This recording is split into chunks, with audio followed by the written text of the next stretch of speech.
Flash warning.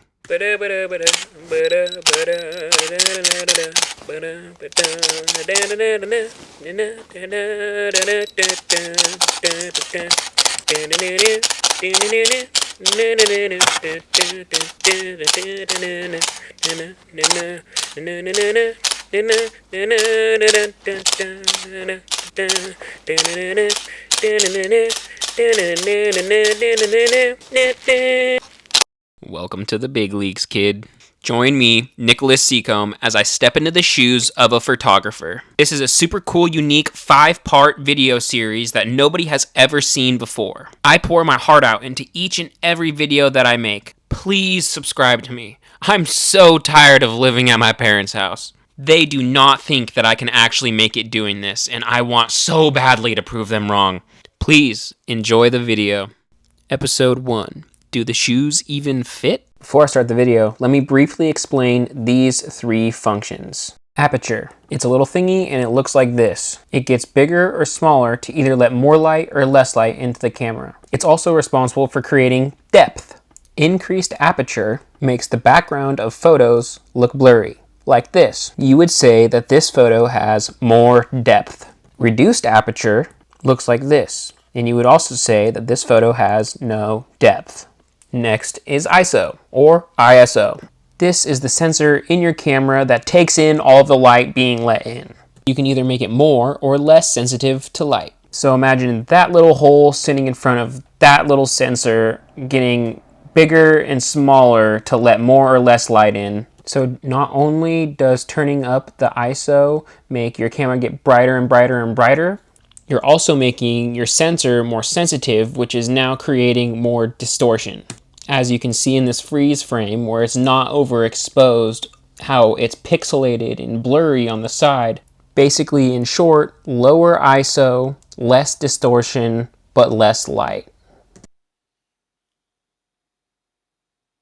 Now that is a much more sharp image. Now aperture and ISO is something that you really mainly only think about when you're shooting videos. It's really just a balancing game for how much light do you want to let in for how sensitive your sensor is. And if you balance it right, you get yourself a really clean, nice shot. Now shutter speed is important for videos, but it's a lot more easily explained. It's just faster shutter speed equals less motion blur and slower shutter speed equals more motion blur. All of these photos were taken with slow shutter speed, meaning every movement that was made within the time frame of taking the photo was captured. Every second that the camera is taking the picture, it is absorbing every piece of light the entire time.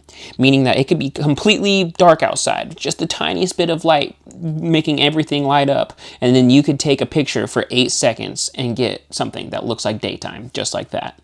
Now you know the photography basics, which is about as much as me, and we're going to be using these basics throughout this whole video to experiment and learn how to be photographers.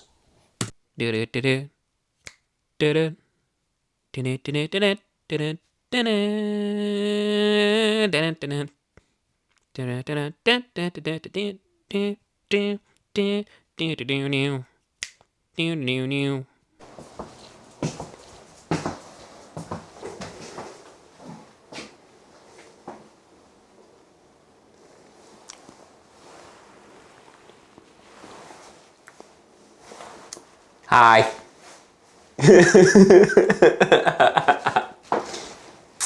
Yeah! Welcome to the video.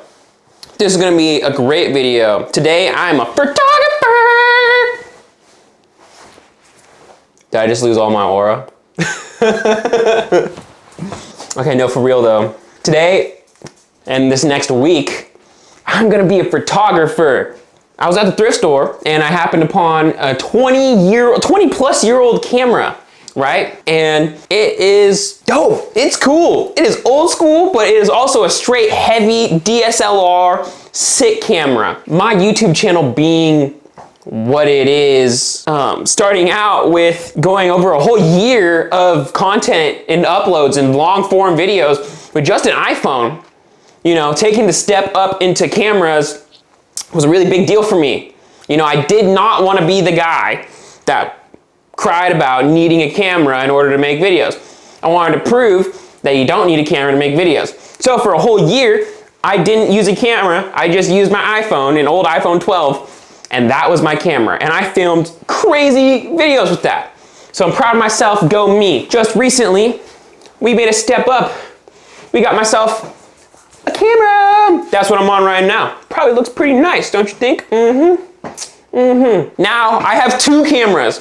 This one's an old school camera though, and it's only good for taking pictures. But my passion is filming, photography, cinema, being a goofball and an actor or whatever, right? So, for my very first time, I have this perfect camera. I'm gonna learn how to use it over this next week. I'm just gonna shoot every day. Photos and pictures, and I'm gonna shoot photos and pictures. And I'm gonna film myself taking pictures, which I think is also cool. And if you're passionate about doing something, subscribe to me, because subscribing to me is equivalent to supporting yourself, because I'm just like you, trying to make my dreams happen. Yeah, right? And you can do the same. Welcome to my workstation. I did take off the leather jacket. It was really hot. I just put it on for the intro. This is my new camera. It is a Sony EOS 10D. Bam, right there.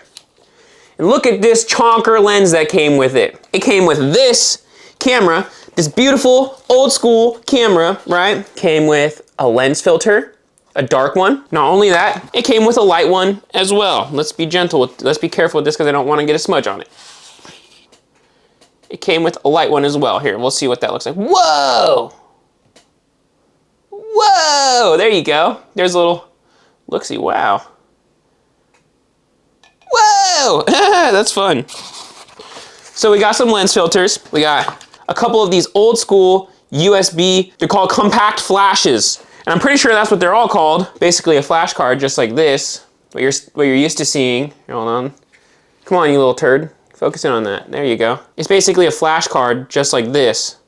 Something that you're used to seeing, something that I'm using in this camera right now, but only way chonkier. Here, size comparison. Doop.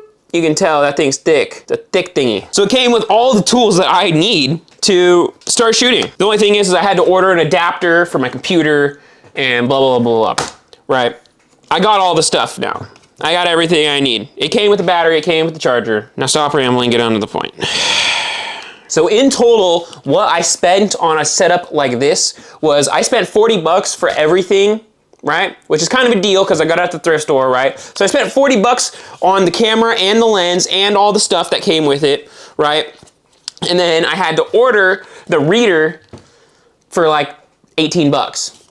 And so in total, for $58, I have a really cool beginner starter setup that can totally teach me.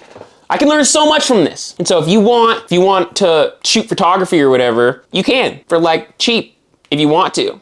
Do something old. I'm gonna show you what kind of photos you can take. And I'm not a professional, so I'm gonna be learning every second of every day. I'm not very skilled, right? So this will be my first time. Be inspired. Be inspired.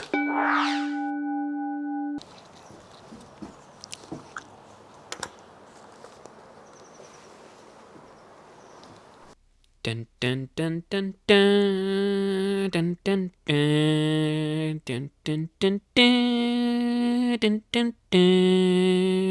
dun dun dun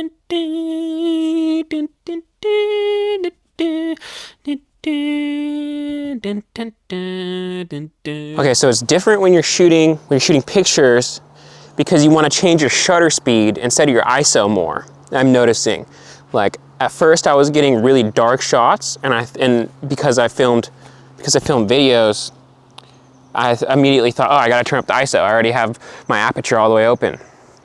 And then it occurred to me that the shutter speed lets in more or less light as well. And that also makes a more detailed picture. And so I realized, I was like, oh, so I'm gonna try turning down my shutter speed, because I had it cranked all the way up to like 1,000 because I don't know. And so I turned it down to like 200 and then turned the ISO all the way back down to 100, and boom, I think I got a good picture. I'm not sure which picture it was. I'll have to go back and check, but I think that worked pretty good. I love how well, maybe it's just the tint on my glasses making everything look orange. I want to get an orange tint on the, yeah, everything looks a lot less orange now that when I look down through my glasses. Huh. All right.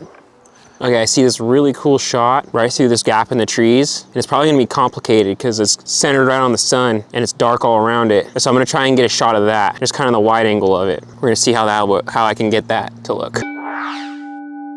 Okay, here we are just in my files. I put everything onto my computer, all my photos, and this is my very first time ever doing a shoot with this camera. This is my I wasn't sure up until this moment if the camera was gonna take good photos or not. And also, I don't really know if I can take good photos in general. I don't know if I'm that good at taking photos. I'm so happy to say that this camera takes great photos, and it has this amazing, outdated, vibe. All of these photos feel like the early 2000s, and it's actually just so romantic. It makes, oh man, I'm so in love with what I'm able to do with this camera. And I just want to go through these photos with you guys and take a look at all the things that I've just learned and kind of show you guys everything. Because this was just all experimentation.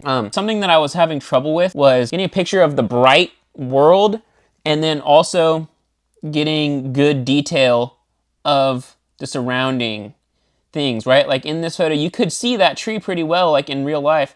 Like you can see the details on that tree very well, but as it gets more and more bright around the background, it gets harder and harder to see the details of that tree.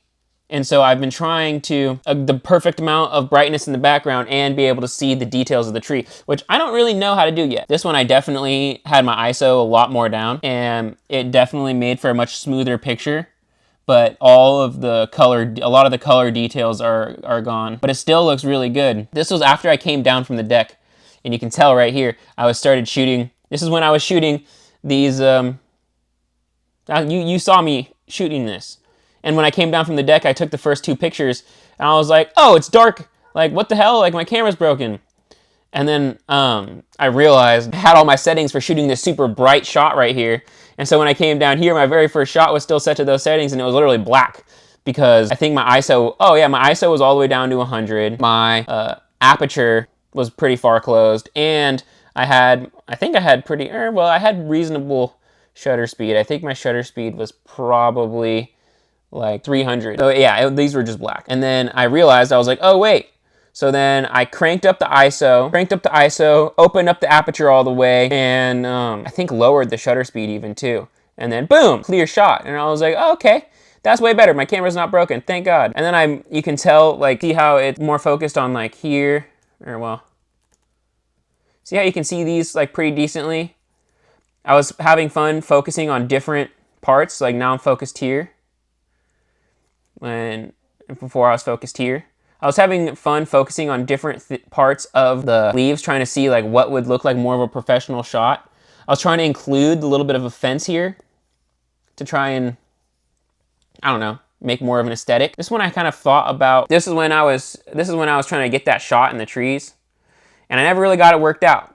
Again, this was a big part of where I was trying to get the details of all the nature around and that bright center right there. I was trying to figure that out, and I could just never really get it. Even though I did get a couple of really cool, majestic looking shots here, I never really got exactly what I wanted. I don't know if it's possible to get what I wanted. Oh yeah, this is a cool shot. This is when I just took a picture of the sky and all the trees and the sky and the tree without the bright sun in it. And that looked pretty cool, honestly. I think that's a pretty cool shot. Okay, so this is my first round of shooting this little like fern right here, and I forgot. So I was shooting basically for a while there, I couldn't get good shots, and it was because I was shooting with like 100 ISO and trying to compensate with faster shutter speed and as maxed aperture, which can work. It can be good, but I realized throughout this that taking pictures with as low as ISO as possible, I don't think is always the best, because I think taking pictures with ISO enhances the colors. A little bit of like a good balance of ISO just makes the colors more enhanced. And so these were taken with low as possible ISO. I think it was literally like 100 ISO, and I just was forgetting to change it, honestly. Forgot it existed. And so I was just trying to hold the camera as still as possible, slow down the shutter speed as much as possible, and get as good of a shot as possible. I do like these though. They still look like really good shots. It's just this one's really dark and this one looked honestly pretty sick. That's just a pretty sick shot right there. Oh yeah, and this is another example of me having just too low of ISO. I was taking pictures of the trees close up and it's just too dark. I feel like they're just a little too dark. But boy, are they cool. They're cool photos though. They look like great detail. Top photos of the day. These are the top photos of the day.